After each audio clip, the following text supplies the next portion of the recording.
acredito que você já vai ver ela aí na sequência, a deputada Luciana Genro. Oi, deputada, boa tarde. Ou já bom dia, boa tarde, sei lá, Boa nós não almoçamos tarde. ainda, bom dia para nós aqui, Luciana. Eu não almocei também, então para mim é bom dia, mas boa tarde para quem já almoçou. Boa tarde, modo de dizer, né, Nando? Porque a situação ainda está muito ruim, muitos problemas chegando. Pois é, a gente estava debatendo aqui agora há pouco essa ideia aí meio preocupante da tal da cidade provisória no Porto Seco e tal, né? E o pessoal me passou aqui, né, essa sua preocupação também, deputada, com relação, né, a esse aumento abusivo que pode acontecer nos imóveis em todo o estado do Rio Grande do Sul, diante da tragédia. Porque a gente está vendo outros produtos subirem, né? Aqueles que os caras podem subir rapidinho, tipo alimentação, coisa assim, está tudo aumentando. E agora a possibilidade também nos imóveis, e a senhora está tentando uma medida prática junto à Justiça para que isso não aconteça. E a gente gostaria que a senhora explicasse isso. Exatamente, Nando. Eu estou muito preocupada, eu e todos nós, né? Eu acho que todo mundo que está acompanhando essa tragédia que ocorre no Rio Grande do Sul está muito preocupado com o problema da moradia das pessoas, né? Porque a gente teve essa primeira fase, que foram os resgates, a alimentação, né? Garantir um mínimo de alimentos para as pessoas não passarem fome, a questão do alojamento provisório nas escolas, né, nos clubes, e agora a gente precisa recomeçar as aulas, tem muitas escolas que estão servindo de abrigo, as próprias instituições que cederam seus espaços estão precisando deles de volta, e veio toda essa conversa aí das cidades provisórias, que eu acho que é um desastre programado, né? Porque isso vai penalizar novamente as pessoas que já foram penalizadas pela enchente.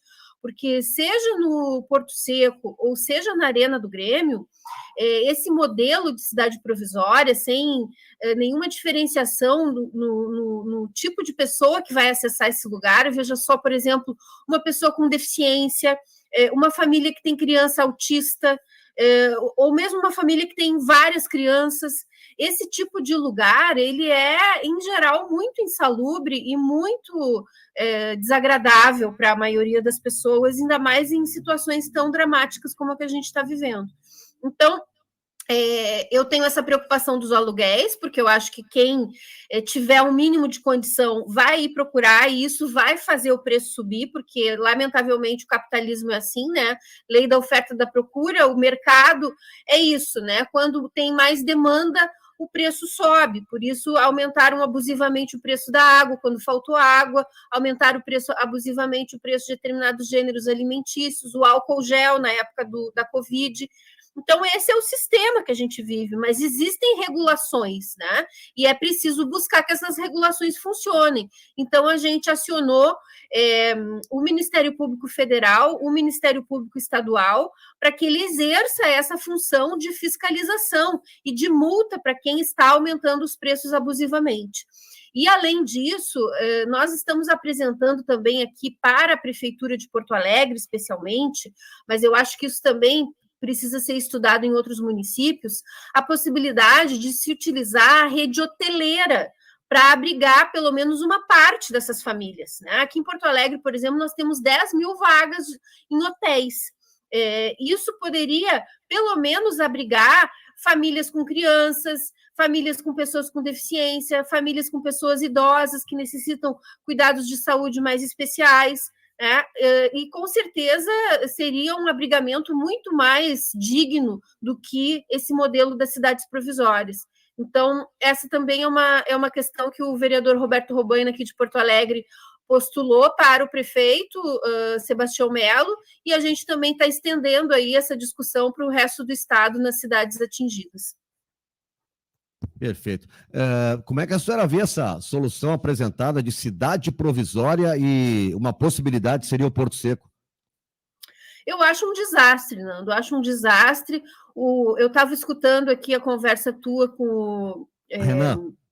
com o Renan, e ele tem toda a razão, né? Primeiro que o Porto Seco é um espaço do carnaval, e o carnaval não é só uma festa, o carnaval é uma festa que gera renda e trabalho para muitas famílias, né? Então, acabar com o espaço do Porto Seco para essa produção que gera toda essa renda do carnaval para essas famílias é vestir um santo para desvestir o outro. Mas o problema ainda maior é que esse santo que vai ser vestido, ele vai ser muito mal vestido, porque o Porto Seco é uma região degradada, é uma região conflagrada, é uma região com infraestrutura muito precária.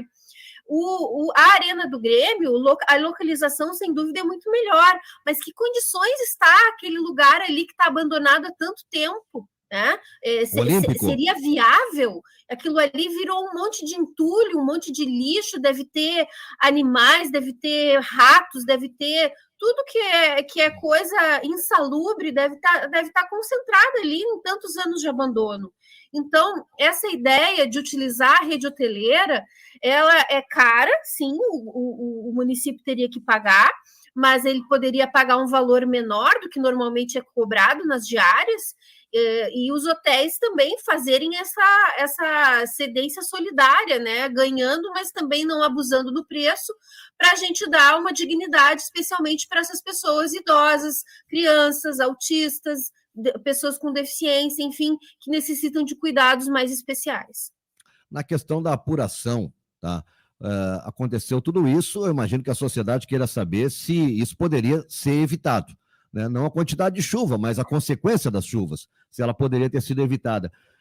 Isso é uma obra que é um trabalho que o parlamento, seja os municipais quanto o parlamento estadual, vai ter que fazer.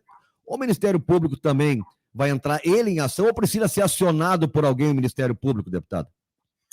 Sim, o Ministério Público já abriu, né, inquéritos em relação a Porto Alegre para estudar o que ocorreu com o sistema de contenção das cheias. Então, essa vai ser uma questão, sem dúvida, fundamental no próximo período, que a Câmara de Vereadores, a Assembleia Legislativa, vai ter que acompanhar, porque o nosso sistema de contenção não funcionou.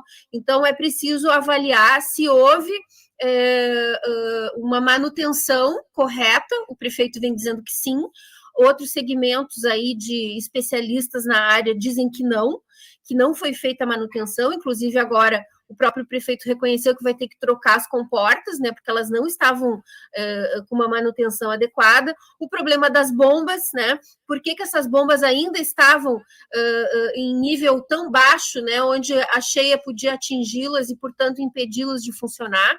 E a nível estadual, a gente tem também outros enfoques para dar, por exemplo, em relação à defesa civil. A gente denunciou, e agora também a Justiça Climática, que é uma ONG vinculada ao Greenpeace, divulgou que o valor previsto para a Defesa Civil do Rio Grande do Sul é de 70 centavos por habitante. Né? E isso ainda cai para 47 centavos per capita quando se trata de prevenção, resposta emergencial e reconstrução. Então, isso inclusive está numa matéria do Jornal Matinal. Então, é uma situação que, com certeza, a gente vai precisar averiguar responsabilidades, não só para punir eventuais crimes que possam ter sido cometidos nesse processo, mas também para corrigir essa rota, né? O governador Eduardo Leite disse na Folha de São Paulo que a agenda dele nos últimos anos era o ajuste fiscal. Então, é preciso rever essa agenda do ajuste fiscal, porque a agenda do ajuste fiscal, que é a agenda de cortar gastos, restringir a intervenção do Estado naquilo que é necessário para oferecer para a população, é uma agenda que leva a esse tipo de situação. E, lamentavelmente, cada vez vai aumentar mais, porque a gente sabe que o problema climático ele é grave, embora ainda haja muita gente negacionista, né, querendo dizer que tudo isso é uma invenção da esquerda, que é uma grande bobagem. Mas a verdade é que as mudanças climáticas estão cada vez mais graves e nós aqui no Rio Grande do Sul estamos às portas de termos os primeiros refugiados climáticos do Brasil. Né? Se essas cidades provisórias se materializarem, elas vão se configurar em cidades de refugiados climáticos. E isso é muito grave e a gente vai precisar de muito investimento para garantir prevenção e recuperação para todos os problemas que estão sendo enfrentados por essas pessoas.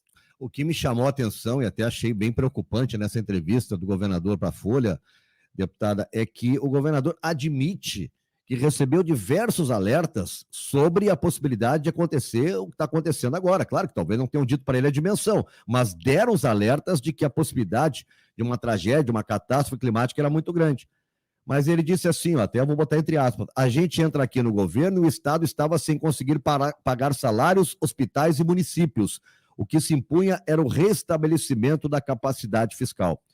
Ou seja, apesar dos ajustes, dos avisos, o ajuste fiscal sempre foi a prioridade, né? Mas Exato. tinham os avisos. É isso que me pareceu grave, deputado.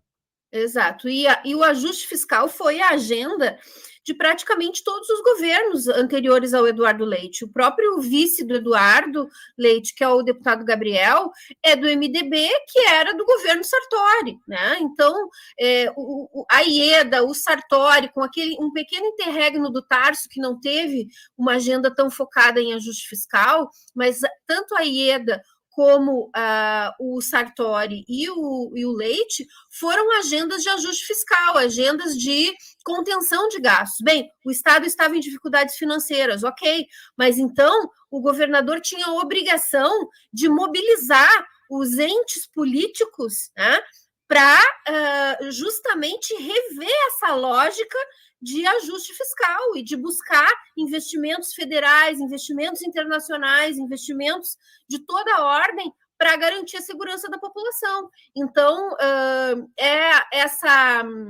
essa ânsia em atender, né, o clamor do mercado financeiro que só pensa em ajuste fiscal, por quê? Por que o ajuste fiscal? Porque eles querem que sobre dinheiro para pagar os juros da dívida. É para isso que serve o ajuste fiscal. Porque o déficit zero, que eles falam, não é contando o que vai para pagar juros da dívida. Tanto que o governo do estado pagava para o governo federal, como que o governo federal paga para os especuladores, né, os investidores no mercado financeiro. Então, as altas taxas de juros levam a essa tragédia. Querem fazer ajuste fiscal? Vamos começar, então, a baixar a taxa de juro, porque a melhor forma de fazer ajuste fiscal é baixar a taxa de juro e aí garantir que o Estado não drene todos os seus recursos pagando juro para o capital financeiro. Deputada, muito obrigado pela participação aqui conosco na Rádio ABC. Um forte abraço, bom trabalho aí. Eu que agradeço, parabéns aí pelo teu trabalho, Nando, todos os colegas da Rádio ABC. Estou à disposição de você sempre que for chamada. Muito obrigado. Deputada Luciana Genro conversando conosco aqui na ABC 103,3